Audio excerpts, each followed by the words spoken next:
بسم اللہ الرحمن الرحیم۔ السلام علیکم دوستو، ماشاء اللہ you looking so pretty issue.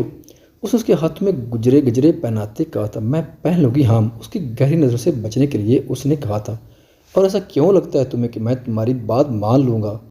پتہ ہے ایشو، کتنا سکون ہے تمہارے ساتھ گزرے ہر وقت ہر پل میں، تم مان لو نہ کہ تم میرا سکون ہو۔ مجھ پر اپنے اعتبار کو کبھی ڈگمگانے نہیں دینا، میں اپنی محبت کی گہری چھاپ چھوڑنا چاہتا ہوں تم پر۔ اس نے گجرے پہنا کر اس کے کان کے پیچھے بال اڑستے محبت سے کہا تھا۔ وہ لیمن کلر کی بھاری کام والی گھیر دار فراق پہنے ہوئے تھی جس پر گولڈن کام ہوا تھا، اور بالوں کو لائٹ سے کرلز ڈال کر کھلا چھڑا ہوا تھا۔ لائٹ میک اپ پر ڈارک ریڈ لپسٹک، کانوں میں بھاری جھمکے، ہاتھوں میں کانچ کی چوڑیاں اور گجرے۔ اس کا دلکش سراپا نظر لگ جانے کی حد تک حسین لگ رہا تھا۔ ہاں، میرے اعتبار کا ڈگمگانا بلا وجہ نہیں تھا، میں سب کچھ شیئر کروں گی آپ سے، وہ ہر پل جب جب مجھ آپ سے دوری پر مجبور کیا گیا تھا کہ آپ سنیں گے وہ سب۔ اس نے اس کے ہاتھوں کو اپنے ہاتھوں میں لیتے کہا تھا، ضرور سنوں گا، ہر پل ہر وقت میری تمام تر سماعتیں تمہیں سننے کو تیار ہیں۔ بس ایک گزارش ہے، کچھ بھی ہو مجھ سے بات کرو، مجھ سے کلیئر کرو۔ خود بدگماں ہونے کی بجائے اسے بڑے پیار سے سمجھاتے ہوئے کہا تھا۔ آرام بیٹا، مہمان آ چکے ہیں، بیگم صاحبہ بلا رہی ہیں، ملازمہ نے دروازہ ناک کرتے ہوئے کہا تھا۔ اوکے، آ رہے ہیں، اس نے اونچی آواز میں کہا تھا۔ بیبی کس می، پھر ہمیں جاننا ہے، اس نے اس کے چہرے کے قریب چہرہ کرتے کہا تھا۔ نو، ہم پلیز، ہم آلریڈی لیٹ ہیں، چلو، اس نے پیچھے ہٹتے کہا تھا۔ ایسے تو نہیں جانے دوں گا، چلو شاباش۔ اس کمر میں ہاتھ ڈالے اس نے اسے قریب کرتے کہا تھا۔ ہاں پلیز نا، سب ویٹ کر رہے ہیں، اس نے خود کو چھڑواتے ہوئے التجا کی تھی۔ نو، آئی ایم ویٹنگ، کم آن، اس نے آنکھیں بند کرتے اپنے لپس پر ہاتھ رکھتے کہا تھا۔ وہ جانتی تھی کہ وہ پیچھے نہیں ہٹے گا اور بغیر اپنی بات ماننے جانے نہیں دے گا۔ اوکے فائن، پہلے میری کمر چھڑو، اس نے ہار مانتے کہا تھا۔ نہیں، تم بھاگ جاؤ گی، اس نے آنکھیں بند کیے ہی کہا تھا۔ Trust me, I will do, چھوڑو گے پھر، اس نے یقین دلاتے کہا تھا۔ Okay, I will trust you, اس نے کمر چھوڑی تھی۔ وہ حیا سے سرخ ہوتی، اس کے چہرے پر بکھرے اپنی محبت کے رنگوں کو دیکھتی، اس کے ہونٹوں کے پاس جھکی تھی، نرمی سے ہونٹ کی سائڈ پر لاب رکھے تھے اور بھاگی تھی۔ یہ چیٹنگ ہے، چیٹر، وہ بھی پیچھے بھاگا تھا۔ بات کس کی ہوئی تھی، جگہ کی نہیں۔ بھاگتے ہوئے کمر سے نکلتے کہا تھا اس نے۔ تم اپنی دفعہ رونا مت ایشو، اس نے نیچے جاتے دیکھ کر کہا تھا، پھر اس کے ساتھ ہی سیڑھیاں اترنے لگا تھا۔ السلام علیکم یحاب، ارسم ماما، اس نے نیچے اترتے سب سے باری باری ملتے کہا تھا۔ کیسی ہو زویشہ اب کی بار، وہ اس سے گلے مل رہی تھی۔ میں ٹھیک ہوں، تم بہت پیاری لگ رہی ہو ایشو، اس نے دل سے تعریف کرتے کہا تھا۔ ہاں بٹ تم سے تھوڑی کم، تم تو ہم سب کے لیے کانچ کی گڑیا ہو، اس نے زویشہ کا ہاتھ تھامتے کہا تھا۔ او ہیلو، زیادہ سر پر چڑھانے کی ضرورت نہیں، ایسے بھی کوئی سرخاب کے پر نہیں لگے ہوئے اس کو، پاس کھڑے ارسم نے سنتے کہا تھا۔ اس کو اور زویشہ کی آنکھوں میں نمی آئی تھی۔ وہ سب کے لیے پیاری ہو سکتی تھی، خوبصورت ہو سکتی تھی، کیا وہ کبھی اس ایٹیچیوڈ کنگ اور مروت کے مارے شخص کو کبھی پیاری لگ سکتی تھی؟ اس نے دل میں سوچا تھا۔ بہت بری بات ہے ارسم، اچھا مجھے تم سے کچھ کہنا ہے، بلکہ تم سے اور ایہاب دونوں سے ہی، اس نے دور کھڑے ایہاب کو بھی اپنی طرف آنے کا اشارہ کرتے کہا تھا۔ ہیلو پرنسس، سب خیریت؟ ایہاب جو مسز طارق اور اپنی ماما اور ہم کے ساتھ کھڑا تھا، اس کا اشارہ ملتے ہی اس کی طرف بڑا تھا اور وہ پوچھا تھا۔ ایکچولی مجھے تھینکس بولنا ہے آپ دونوں سے، ارسم ایہاب، اگر آپ دونوں نے میرے لیے یہ فیصلہ نہ لیا ہوتا تو میں آج اپنی زندگی کی سب سے بڑی بے وقوفی پر آنسو بہا رہی ہوتی۔ بہت شکریہ ہم دونوں کو ملوانے کا، میں بہت بہت زیادہ خوش ہوں، پلیز میری بدتمیزی پر مجھے معاف کر دینا پلیز، اس نے نم آنکھوں سے کہا تھا۔ ساؤنڈ گڈ، ہمیشہ ویسا ہی نہیں ہوتا ایشو، جب جیسا ہم دیکھ رہے ہوتے ہیں یہ ہمارے سامنے آ رہا ہوتا ہے۔ جب کسی آپ کے مخالف ہوں اور سب کہہ رہے ہو کہ تم غلط کر رہے ہو یا کر رہی ہو تو سب کی بات مان لینی چاہیے۔ میں جانتا تھا تم اس سے الگ ہو کر خوش نہیں رہ پاؤ گی نا، وہ تم سے الگ ہو کر خوش رہ پائے گا۔ Happy to see you happy, Arsam اس کے سر پر پیار دیتے کہا تھا اور اسے بازو کے حلقے میں لیا تھا۔ کیا یہ سب تقریر آپ صرف دوسروں کے لیے استعمال کرتے ہیں مسٹر ارسم سلطان چودھری، یا خود پر اس کو لاگو کرنے کی کبھی کوشش کی ہے؟ سوچئے گا ضرور اپنی کرنٹ سچویشن کو، کہ جس بدلے کو لے کر آپ واہ والا مچا رہے ہیں اس بدلے کی بنیاد ہی نہیں ہے کوئی، اور سب آپ کو سمجھانے کی کوشش کر رہے ہیں۔ Think about it, excuse me, بڑی ہمت سے اپنی بات کہتی وہ رکی نہیں تھی بلکہ آگے بڑھ گئی تھی۔ اس کی تمہیں کچھ زیادہ ہی پار نکل آئے ہیں اس نے مٹھیوں کو بھینچا تھا غصے میں۔ کنٹرول ارسم، یہ سب بعد میں، یہاں نہیں، سب خوش ہیں۔ ایہاب نے اس کا ہاتھ روکا تھا۔ ارسم تم ایک بار ہی ہم سب کی بات مان کر تو دیکھو، وہ غلط تو نہیں کہہ رہی کچھ، ایشال نے اس کے بازو کے حلقے میں کھڑے کھڑے ہی کہا تھا۔ ایشو پلیز میرا موڈ سپوائل مت کرو، تنگ از دیٹ ہماری بہن خوش ہے اور ہمیں اس کی خوشی میں خوش رہنا ہے۔ اس نے اس کے بالوں پر لب رکھتے کہا تھا، جیت رہو بچہ، ہمیشہ پھولو خوش رہو۔ ایہاب نے بھی اس کے بالوں پر لب رکھتے اسے پیار دیتے کہا تھا۔ جواباً وہ تینوں اس کی اتنی دعا پر کھلکھلا اٹھے تھے۔ فہ آ گئی ہو، ایشو نے فہ کو اندر آتے دیکھتے کہا تھا اور پھر جلدی سے اس کی طرف بڑھی تھی۔ اسے دراب، ہیثم اور فہ سب سے ملے تھے۔ ارسم نے آگے بڑھ کر نہ کسی سے سلام کیا اور نہ ہی کسی سے ملا تھا۔ ہیثم بھائی، زوشی ایکسائٹمنٹ ہے آگے جا کر ملنے لگی تھی جب ارسم نے اس کی کلائی پکڑ کر اسے نفی میں سارے ہلاتے ملنے سے انکار کیا تھا۔ وہ وہیں رک گئی تھی۔ ہیثم کے دل کو کچھ ہوا تھا یہ سب دیکھ کر، مگر وہ بے بس تھا۔ اس نے ٹھان لیا تھا کہ اسے یہ سب غلط فہمیاں، شکوے، شکایتیں کیسے ختم کرنے ہیں۔ ایک جوش سے کام لے رہا تھا تو ایٹ لیسٹ اسے ہوش سے کام لینا تھا۔ جاؤ فہ، مل لو اپنے بھائی سے، اس نے ساتھ کھڑی فہ کو کہا تھا جو ارسم کی حرکت اپنی آنکھوں سے دیکھ رہی تھی۔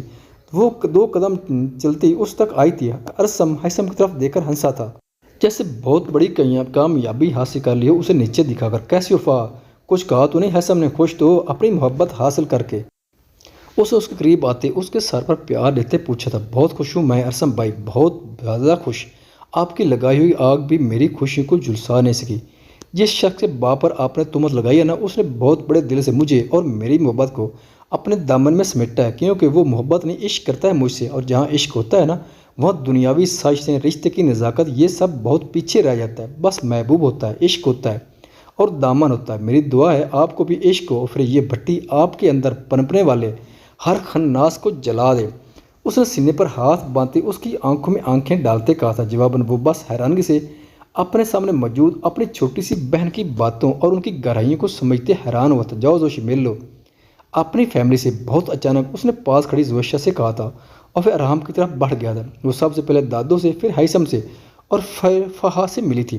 دل میں ہزار درد، ہزار گلے شکوے ہونے کے باوجود بھی وہ سب کو یہ یقین دلا رہی تھی کہ ارسم بس سب کے سامنے ایسے بیہیو کرتا ہے جیسے جبکہ رات اس نے اسے بہت اچھے سے ٹریٹ کیا، اور یہ بھی کہ وہ بہت خوش ہے۔ مگر سب جانتے تھے، اسپیشلی ہیثم، کہ وہ بس ان کو دکھ نہیں دینا چاہتی ہے، اس لیے ایسے بیہیو کر رہی ہے۔ ہیلو ہمنا، ابدال اور زینب نے اندر آتے کہا تھا۔ رام نے ان تینوں کو بھی انوائٹ کیا تھا۔ زینب نے ابدال سے کہا تھا سختی سے کہ وہ ہمنا سے کہے کہ ابھی اس نکاح کا کسی کو بھی نہ بتائے، اور ابدال نے اس کی بات مان لی تھی۔ اس نے ارسم کو بھی میسج کر دی تھی کہ وہ خود جب چاہے گی سب کو بتائے گی اپنے نکاح کا، اس لیے ابھی ارسم کو کسی کو یہ بات نہ بتائے، اور ارسم نے اسے اوکے کا میسج کر دیا تھا۔ زوشیا کا موڈ کافی حد تک خراب ہو گیا تھا زینب کو دیکھ کر۔ واؤ، یہ بہت خوبصورت ہے، فہ نے ایشو کے گلے میں موجود پینڈنٹ دیکھتے کہا تھا۔ منہ دکھائی گفٹ ہے، اس لیے خوبصورت تو ہوگا، اشال نے ہنستے ہوئے کہا تھا، اور وہیں کھڑی ہمنا کی روح تک جلی تھی اس کے لفظ سن کر۔ تمہیں کوئی گفٹ نہیں ملا کیا زوشیا؟ زینب نے کسی خدشے کے تحت پوچھا تھا۔ اسے کیا ملا ہوگا؟ اڑتی خبر تو ہم نے بھی سن لی ہے کہ شاید اس کی اور ارسم کی شادی کوئی بدلا ہے اور یہ اس کے پیرنٹس کے قاتل کی بیٹی ہے، ہمنا نے آگ لگاتے کہا تھا۔ فہ کو جلاتے، کیونکہ اس کی اور فہ کی کبھی بنی ہی نہیں تھی، اس حساب سے فہ تمہیں بھی۔ زینب بولتے بولتے روک گئی تھی۔ زوشیا کی آنکھوں سے آنسو ٹوٹ کر گرے تھے۔ تم چلو گرلز لان میں برم فیر کا ارینج ہے اور وہیں تم لوگوں کے لیے سرپرائز ہے، آ جاؤ۔ فہ کچھ بولنے لگی تھی تبھی ارحام نے آتے کہا تھا، پھر انہیں لیے لان میں آ گیا تھا جہاں ہیثم، ارسم، ایہاب، ابدال پہلے سے موجود تھے۔ باقی سب بڑے بڑے اندر تھے اپنی باتوں میں مگن۔ وہ سب باہر آ کر بیٹھ گئی تھی اپنی اپنی مطلوبہ جگہ پر۔ چلو یار بتا بھی دو کیا سرپرائز ہے، گھنٹے سے بس گھماتے ہی جا رہے ہو۔ ایہاب نے کہا تھا بتاتا ہوں تو سرپرائز کچھ یوں ہے کہ ہم سب کل رات کی فلائٹ سے ملیشیا جا رہے ہیں ہائکنگ کے لیے۔ اس نے ہنستے ہوئے کہا تھا واٹ یار، اتنے کام ہیں، ہم سے بوجھ کر تو پلان بناتے، مجھے نہیں جانا۔ ارسم نے کہا تھا یہ کیا بات ہوئی؟ دیکھو ارسم، جب تم پلان بناتے ہو سب کو فورس کر کے زبردستی لے کر جاتے ہو۔ اب جب میں نے پلان بنایا تو بہت کام ہے، اب میں کسی کی ایک بھی نہیں سنوں گا، ہم سب جا رہے ہیں تو جا رہے ہیں اینڈ اٹس ڈن، اب کوئی ایکسکیوز نہیں۔ اس نے 2 ٹوک لہجے میں کہا تھا اوکے ڈن، سب یک زبان بولے تھے۔ گڈ، یہ ہوئی نا بات، اسی خوشی میں ایہاب ہمیں سانگ سنائے گا۔ اس نے اپنے پیچھے رکھا گٹار ایہاب کی طرف بڑھاتے کہا تھا مگر مجھے، اس نے گٹار پکڑتے کہا تھا اوئے ڈرامے مت کر، ہم سب کو پتہ ہے کہ تیری آواز ہم سب سے پیاری، چل اب ہو جا شروع۔ ارسم نے کہا تھا پلیز ایہاب ایہاب ایہاب ایہاب۔ سب نے مل کر آواز لگاتے اس کا نعرہ لگانا شروع کر دی تھی۔ اوکے اوکے، اس نے ہنستے ہوئے دھن سیٹ کی تھی اور پھر گٹار بجایا تھا۔ سب محو سماعت ہوئے تھے۔ زندگی میں تو سبھی پیار کیا کرتے ہیں، میں تو مر کر بھی میری جان تجھے چاہوں گا۔ زندگی میں تو سبھی پیار کرتے ہیں، تو ملا ہے تو یہ احساس ہوا ہے مجھ کو، یہ میری عمر محبت کے لیے تھوڑی ہے، ایک ذرا سا ہم دوران کا بھی حق ہے جس پر میں نے وہ سانس بھی تیرے لیے رکھ چھوڑی ہے، تجھ پر ہو جاؤں فدا، اتنا تجھے میں چاہوں گا، زندگی میں تو سبھی پیار کرتے ہیں، میں تو مر کر بھی میری جان تجھے چاہوں گا۔ آنکھیں بند کیے اپنے ایک ایک لمحے میں انتہا کی تصور کو آنکھوں میں بسائے، اس نے اس کے احساس کو خود میں جگاتے سب کی پرزور فرمائش پر گایا تھا۔ اس کے چپ ہوتے ہی تالیوں کی بھرپور آواز پر اس نے اپنی نم آنکھیں کھولی تھیں۔ سب تھے، اس کی فیملی، اس کے دوست، سب تو تھے، وہ کہیں نہیں تھی۔ اس کا دل بری طرح دھڑکا تھا، کیا وہ اس کے کسی لمحے میں اس کے قریب ہوگی؟ کبھی اس کی فیملی کا حصہ بن کر کتنی خواہشیں جاگی تھیں اس کے دل میں۔ اب ارسم کی باری، یہاں نے ارسم کو گٹار دیتے کہا تھا، مگر میں کیوں، مجھے نہیں گانا مجھے گانا آتا ہے، اس نے سب کی طرف دیکھتے کہا تھا۔ جب محبوب سامنے ہو تو سب آ جاتا ہے، بھابھی کو دیکھو، عبدال نے کہا تھا۔ ارسم نے سامنے بیٹھے زویشہ کو دیکھا تھا، پھر اس کے ساتھ بیٹھی زینب کو، اور پھر دوبارہ سے زویشہ کی طرف دیکھتے ایک طنز ہنسا تھا اور دھن بجائی تھی، چاند چھپا بادل میں شرما کے میری جانا، سینے سے لگ جا تو بلکھا کے میری جانا، گم سم سا ہے گپ چھپ سا ہے، خاموش ہے مدہوش ہے، اے یس ماں کچھ اور ہے۔ اس نے وقفے سے زینب کو دیکھتے گایا تھا کہ وہ جانتا تھا کہ زویشہ اسے نوٹ کر رہی ہے اور وہ ضرور تڑپے گی، سلگے گی، اور وہ یہی چاہتا تھا۔ زینب نے ہی نہیں باقی سب نے بھی اس کی حرکت نوٹ کی تھی، مگر سب اس کو اتفاق سمجھ کر اگنور کر رہے تھے، جبکہ زویشہ کا دل سلگ رہا تھا۔ اب ارحام کی باری، ارسام نے ارحام کی طرف گٹار بڑھاتے کہا تھا، ہم مل کر سنگ کریں گے۔ اشال لوٹ کر اس کے پاس بیٹھتے کہا تھا، شور مائی لائف۔ ارحام نے اسے بازو کی حلقے میں لیتے کہا تھا اور دھن بجاتے گٹار سیٹ کیا تھا، میرے خیالوں پہ چھائی ہے ایک صورت متوالی سی، معصوم سی، بھولی بالی سی، نازک سی، شرمیلی سی، رہتی وہ ہے دور کہیں، عطا پتہ معلوم نہیں، کوکو کو رینا۔ آخر میں صاحب نے ان دونوں کا ساتھ دے کر نعرہ لگایا تھا، سوائے ہمنا کے، کیونکہ وہ تو ان کی خوشی دیکھ کر مشکل سے سلگتے ہوئے سانس لے پا رہی تھی۔ اب ہیثم بھائی کی باری، ایشو نے ہیثم کی طرف گٹار بڑھاتے کہا تھا، آئی تھنک اب ہمیں چلنا چاہیے ایشو، ایسے بھی میں ذرا پولیس ٹائپ بندہ ہوں، یہ سب مجھ سے نہیں ہوگا، اور رہی بات اپنی مسز کے لیے گانے کی تو میں اسے روم میں سنا دوں گا۔ اس نے اٹھتے ہوئے کہا تھا، سیدھا کہو کہ گانا ہی نہیں آتا۔ ارسم نے چوٹ کی تھی، جب بھی وہ دوبارہ سے بیٹھا تھا اور گٹار پکڑا تھا، دھن پلے کرتے اس نے فاح کی طرف دیکھا تھا، رفتہ رفتہ وہ میری ہستی کا سامان ہو گئے، پہلے دل، پھر دل کی جان، پھر دل کے مہمان ہو گئے، رفتہ رفتہ وہ میری ہستی کا سامان ہو گئے، آپ تو نزدیک سے نزدیک آتے گئے، پہلے آپ پھر تم کا عنوان ہو گئے، رفتہ رفتہ وہ میری ہستی کا سامان ہو گئے۔ اس نے فاح سے ایک پل بھی نظر ہٹائے بغیر گایا تھا، اس کی آواز میں ایک عجیب سا جادو تھا جس میں سب کھو گئے تھے۔ اس کے چپ ہوتے ہی سب سے پہلے فاح نے تالیاں بجائی تھیں اور پھر سب نے ہوٹنگ کرتے ہوئے ہیثم کی آواز کی تعریف کی تھی۔ سر، وہ مسز دراب کہہ رہی ہیں ہیثم سر سے کہا جائے کہ کافی رات ہو گئی ہے تو اب چلنا چاہیے۔ ملازم نے ارحام سے آ کر کہا تھا، اوکے بولو، ہم سب آ رہے ہیں۔ ارحام نے ملازم سے کہا تھا، سب اٹھ گئے تھے اندر جانے کے لیے۔ زینب تم رکو، مجھے کچھ بات کرنی ہے تم سے، ارسم نے زینب کو روکتے ہوئے کہا تھا، اور وہ سر ہلاتی رک گئی تھی۔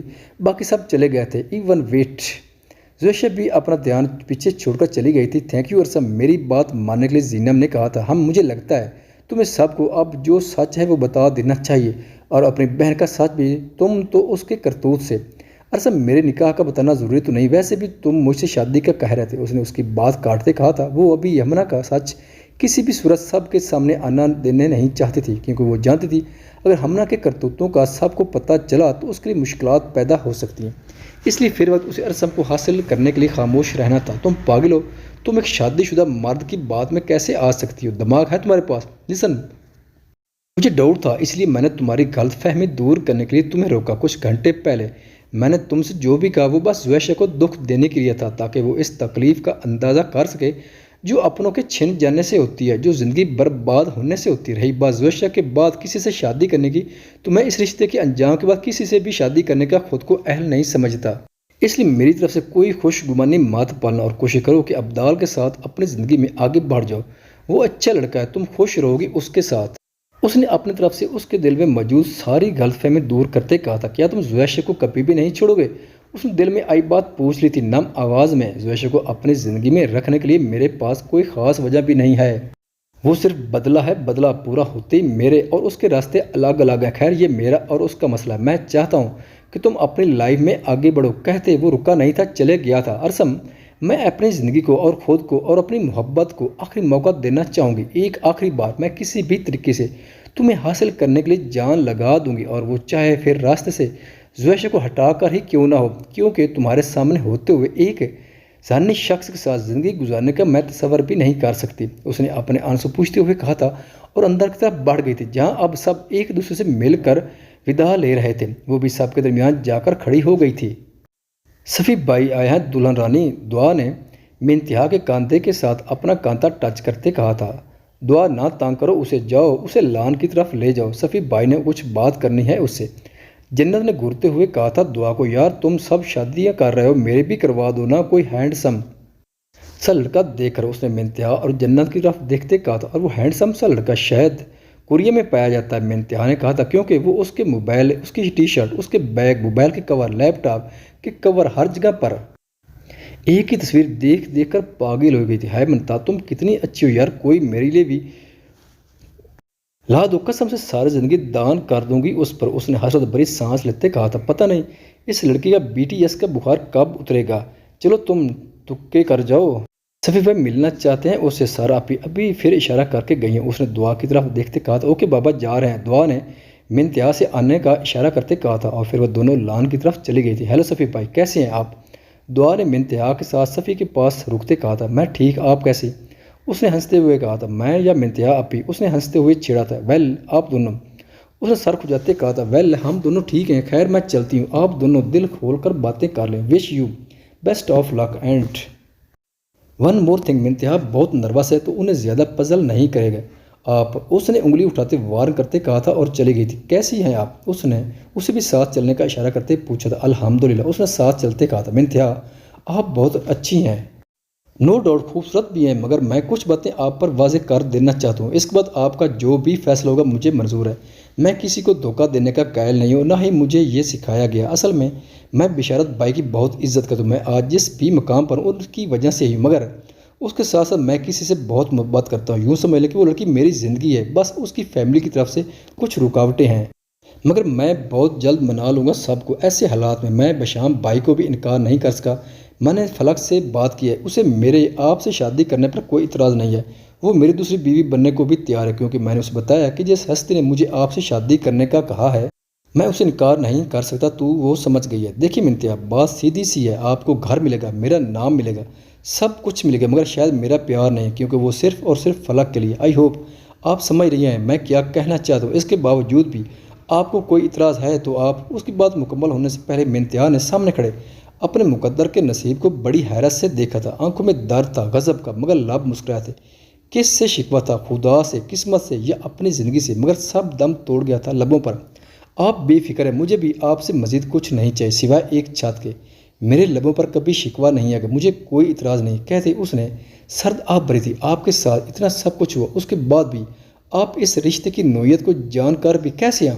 اس نے اس کے صبر کو داد دیتے کہا تھا، جب تک میری آزمائشیں بڑھتی جائیں گی میرا صبر بھی وسیع ہوتا جائے گا۔ سچی پوچھے تو زندگی سے کچھ بھی نہیں چاہیے، جو دامن میں ہے اس پر ہی آمین ہے۔ اس نے اپنی آواز میں گھلی نمی پر قابو پاتے کہا تھا، مگر صفی کے لفظ لب پر ہی دم توڑ گئے۔ مجھے جاننے کے لیے یہ سن لے اور میری طرف سے پرسکون ہو جائے، پایا گیا ہے اور نہ کھویا گیا مجھے، میرا ہی ہاتھ تھام کے رویا گیا مجھے۔ رنتی آواز میں غزل سناتی وہ رکی نہیں تھی بلکہ اندر کی طرف بڑھ گئی تھی۔ اسے اپنی قسمت کا ہر فیصلہ قبول تھا۔ کل میں نے تھی ان سب کی، اگلے دن بارات اور پھر ولیمہ اور اس کا نکاح۔ زندگی پھر سے آزمائشیں لیے 2 قدم کی دوری پر کھڑی تھی اس سے۔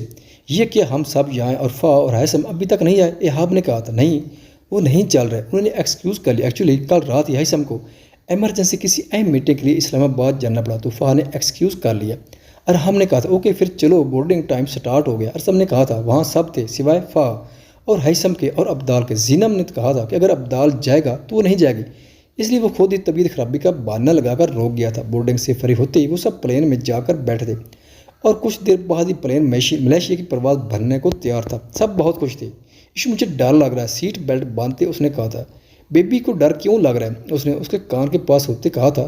جب اڑان بھرتا ہے جہاز تو مجھے اسکیری لگتا ہے، اس نے خوفزدہ لہجے میں کہا تھا۔ ارسم کا ہاتھ پکڑ لینا، نہیں ڈر لگے گا، اس نے مشورہ دیتے کہا تھا اور اپنی سیٹ پر بیٹھ گئی تھی۔ کچھ دیر بعد ارسم بھی زویشہ کے پاس آ کر بیٹھا تھا اور سیٹ بیلٹ باندھی تھی۔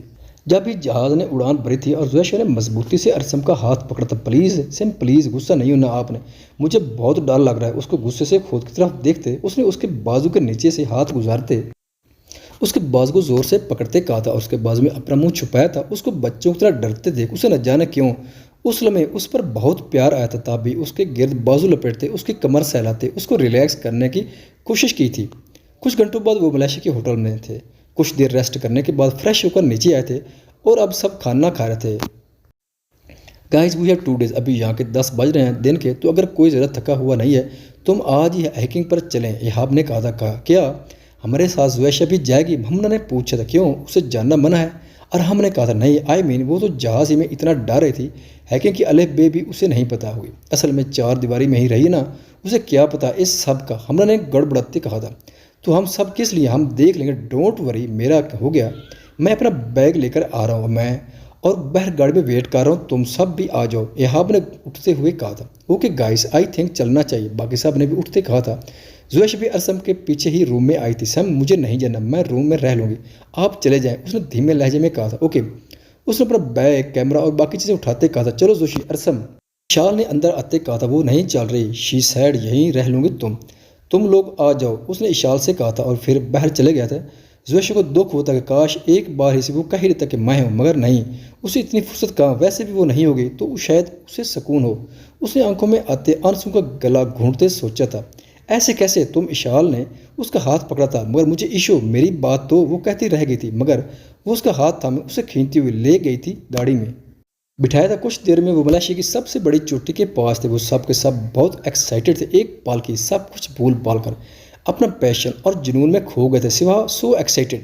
اشال نے چوٹی پر کھڑے ہو کر بازو کھولتے کہا تھا، ہاں ہم سب ایکسائٹڈ ہیں سوائے اس کے جس کے چہرے سے خوف ہی ختم نہیں ہو رہا۔ ہمنا نے مذاق اڑایا تھا۔ زویشہ، ارسم، ایہاب اور ارحام کو اپنے گرد کلپس لگا کر رسیاں باندھتے دیکھ زینب نے بھی نفرت سے زویشہ کو دیکھا تھا۔ رات سے وہ یہی سوچ رہی تھی کہ کیا کیا جائے کہ وہ اس گناہ میں شامل بھی نہ ہو اور زویشہ بھی راستے سے ہٹ جائے، اور تب بھی اس کے ذہن میں جھماکا ہوا تھا۔ اس کو سمجھ آ گیا تھا کہ جب ارسم نے اس کو اپنے ساتھ ملایا تھا تب زویشہ کے چہرے پر تکلیف کے آثار آئے تھے، یعنی اگر وہ اسے مجبور کر دے طنز کے تیر چلا کر اس چوٹی سے پھلانگنے کے، تو وہ اسے راستے سے ہٹا سکتی۔ ہاں یہ ٹھیک ہے کہ اس میں اس کی جان کو بھی خطرہ تھا، مگر اس بار وہ اپنے ساتھ ارسم کو بھی آزمانا چاہتے تھے کہ اگر وہ لڑکی صرف اس کا بدلہ ہے تو اسے نہیں، اپنی دوستی کو بچائے گا، اور ویسے بھی اس کے مرنے سے ارسم کا بھی بدلہ پورا ہو جائے گا۔ پھر یہ سب سوچتے اس نے اپنے پلان پر عمل کرنے کا سوچا تھا۔ ہمنا سے وہ بہت مفت سے ضرورت کے تحت بات کر رہی تھی، مگر وہ جانتی تھی کہ اگر وہ زویشہ کو کچھ کہے گی تو ہمنا بھی پیچھے نہیں رہے گی، کیونکہ کسی کو برا بھلا کہنے کا، ٹارگٹ کرنے کا کوئی موقع وہ ہاتھ سے جانے نہیں دیتی تھی۔ تب بھی کچھ سوچتے ہوئے اشال کو اگنور کرتے وہ بولی تھی، ہے کیسی بیگی بلی بنی بیٹھی ہو تم زویشہ، ارسم کا بدلہ بیچ میں آ گیا، ورنہ تو اس نے مجھے ہی چننا تھا۔ زینب نے سرد آہ بھرتے کہا تھا۔ ہمنا اس کی بات پر مسکرائی تھی، مگر اس کے لفظوں سے زویشہ کے چہرے پر تکلیف ہمنا نے بھی نوٹ کی تھی، تب بھی اسے مزہ بھی آیا تھا۔ دیکھو زینب، ارسم بھائی کا ٹیسٹ اتنا گندا نہیں ہے تو ان کو خود سے مت ملاؤ، کوئی بدلہ نہیں ہے یہ، پلیز چپ کر جاؤ، فضول مت بولو۔ اشال نے روکنا چاہا تھا اسے فضول گوئی سے۔ تمہیں پتہ ہے زویشہ اس جگہ کا نام کیا ہے؟ یہ ماؤنٹ ٹورک سیبا ہے، پتہ بھی ہے کہاں ہو تم؟ ملیشیا میں ہو تم، اور جس پہاڑ کی چوٹی پر ہم بیٹھے ہیں نا، یہ سطح زمین سے 3800 فٹ بلند ہے۔ یہاں ہائکنگ کرنے والے ڈر اور موت کی انتہائی قریبی کیفیت سے گزرتے ہیں، مگر تمہیں کیسے پتہ ہوگا؟ چاروں دیواروں میں قید رہنے، گھٹ گھٹ کا سانس لینے میں لڑکی ہو تم اصل میں وہ چیونٹی ہو جسے سامنے دیکھ کر میں خوار ہو سکتی ہوں، اپنا خون جلا سکتی ہوں، مگر تمہیں مار نہیں سکتی۔ زینب نے لہجے کو حتی الامکان زہر کھندا بنا کر ہاتھوں کو نچا کر سامنے بیٹھی معصوم سی نازک سی لڑکی سے کہا تھا، لیو اور زینب، اس کو کچھ بھی کہنا فضول ہے، اور تم کیوں اپنا خون جلا رہی ہو؟ یہ بات تو ہم سب جانتے ہیں کہ وہ صرف اس کا بدلہ ہے، بدلہ، یہ بات تم بھی نہیں جھٹکا سکتے۔ اشال رندھاوا، ہمنا نے کہا تھا، اور زویشہ کی آنکھوں سے آنسو بہے تھے۔ وہ ظالم تھا، وہ اس کا ظلم سہتی تھی، مگر کسی اور کی طرف سے ملے اس کی بے وفائی کے طنز کے تیر اس کی روح گھائل کرتے تھے۔ وہ چاروں اس ٹائم ماؤنٹ ٹورک سیبا کی چوٹی پر بیٹھی تھی، زینب، زویشہ، ہمنا، اشال، جبکہ ارسم، ایہاب اور ارحام اس چوٹی سے دوسری چوٹی کو لمبی رسی پر چلتے موت سے بے فکر اپنے شوق کو پورا کر رہے تھے۔ او شٹ مین، ویڈیو بنانی تھی، تو کیمرہ اوپر ہی بولا، تم لوگ کنٹینیو کرو، میں لے کر آتا ہوں۔ ارسم نے ایہاب اور ارحام کی طرف دیکھتے کہا تھا، اور پھر دوبارہ سے اوپر چڑھائی چڑھنے لگا تھا۔ یہ گولڈن چانس ہے ارسم سے جیتنے کا، سو بڈی۔ ہو از نیکسٹ ونر؟ ایہاب نے آنکھ مارتے ہوئے کہا تھا۔ ارحام کو خود میں مزید جوش لاتے ہوئے نیچے کی طرف بڑھنے لگا تھا۔ آج انہیں ہر حال میں اس ہائکنگ کو کمپلیٹ کرنا تھا۔ نیچے آ کر ان کے پاس صرف 2 دن تھے، جہاں ایک خوبصورت جزیرہ تھا اور سمندر کا گہرا سبز پانی۔ زینب، میرا کیمرہ پکڑاؤ، اور ارسم نے اوپر آنے کے بجائے نیچے سے ہی آواز لگائی تھی۔ اور زینب نے فوراً اٹھ کر کیمرہ لے کر ارسم کو پکڑایا تھا۔ بیسٹ آف لک، اس نے اس کو محبت پاش نظروں سے دیکھتے کہا تھا۔ Take care of your self ڈک۔ اس نے آنکھ ونک کی تھی اور نیچے کی جانب بڑھنے لگا تھا۔ ہائیکنگ کرتے ہوئے وہ ہمیشہ اچھے موڈ میں آ جاتا تھا، سب کچھ بھول کر۔ اب تو اپنی اوقات سمجھ جاؤ زویشہ، تم اس کے لیے کچھ نہیں ہو، مطلب تم کہیں نہیں ہو۔ زینب نے بیٹھے کھنکارتے لہجے میں مکروہ ہنستے کہا تھا۔ بس کرو زینب، تمہیں کوئی حق نہیں بتا اسے کہنا کہ وہ بیوی ہے اس کی۔ اشال کو غصہ آیا تھا اس کی باتوں پر، تبھی زویشہ کے کاندھے پر ہاتھ رکھ کر شعلہ بار نظروں سے زینب کو دیکھتے کہا، بیوی، یہ خوب کہی تم نے۔ چلو یہی سے ٹرن اور بوتل، جانتی ہو نا اس کھیل کو ڈیئر زویشہ ولید خان اور نو مس ازکاؤلہ، ہر نیم از عائشہ زویشہ ارسم سلطان چودھری۔ اشال نے اس کی بات کاٹتے ہوئے کاٹ دار لہجے میں کہا تھا، what ever, so just turn the بوتل، جس پر یہ ٹرن ہوگی وہ یہاں سے کود کر ثبوت دے گی اپنی محبت کا۔ بلکہ میں کہتی ہوں بوتل کی ضرورت ہی کیا ہے، ہم دونوں کودتے ہیں، اپنی محبت کو آزماتے ہیں۔ ارسم نے جس کو بچا لیا وہ اس کی، زینب نے کہتے زویشہ کے آگے اپنا دایاں ہاتھ کرتے کہا تھا۔ اور اشال کا دماغ کھولا تھا اس کی بات سن کر۔ اس ٹائم وہ اسے سائیکو لگی تھی۔ تم پاگل ہو، 3800 فٹ بلندی، نیچے گہرا سمندر، دماغ سیٹ ہے، یہ پاگل ہو گئی ہو۔ اشال کو سن کر ہی خوف آیا تھا، اور وہ جس نے نہ بولنے کی قسم کھا رکھی تھی اس کا اپنے سامنے رکھا ہاتھ دیکھ کر تھر تھر کانپنے لگی تھی۔ کرنے دو نا اشال، تم کیوں ہر بات میں گھسٹتی ہو؟ It's gonna be great adventure, love adventure. Hamna نے ہاتھ کی انگلیوں سے وکٹری کا نشان بنا کر دکھاتے جوش سے کہا تھا۔ میں بہت ایکسائٹیڈ ہو رہی ہوں، ہمنا کو ویسے ہی پرائے پنگے میں کودنے کا شوق تھا۔ میں تو کہتی ہوں ایشو، تم بھی ان کے ساتھ کود جاؤ۔ Are you secret baby fair?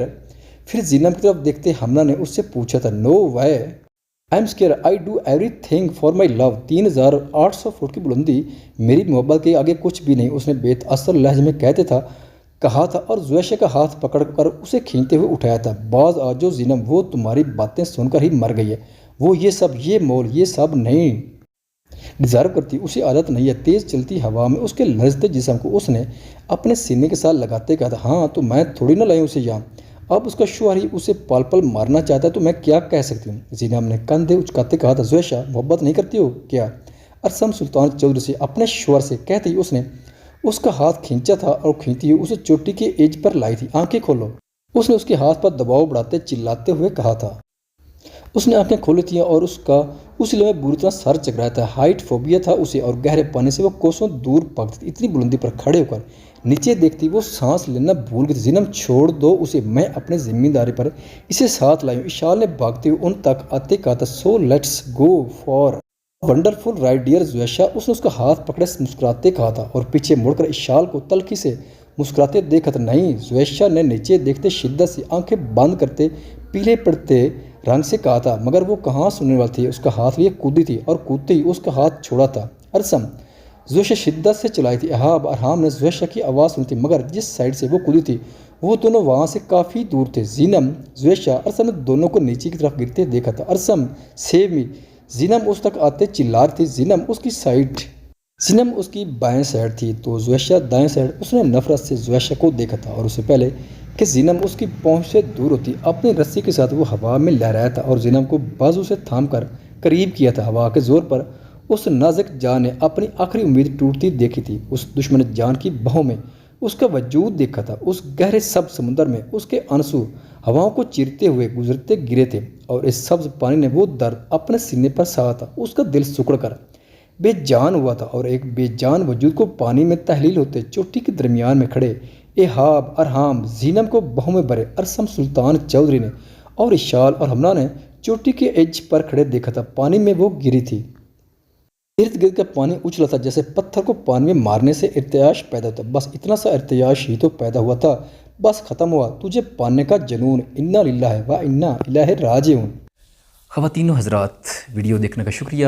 اگر ویڈیو پسند آئے تو چینل کو سبسکرائب کریں اور ساتھ ہی بیل کے آئیکن کو لازمی پریس کریں تاکہ آپ کو آنے والی ویڈیوز کے اپڈیٹ سب سے پہلے مل سکیں۔ خدا حافظ۔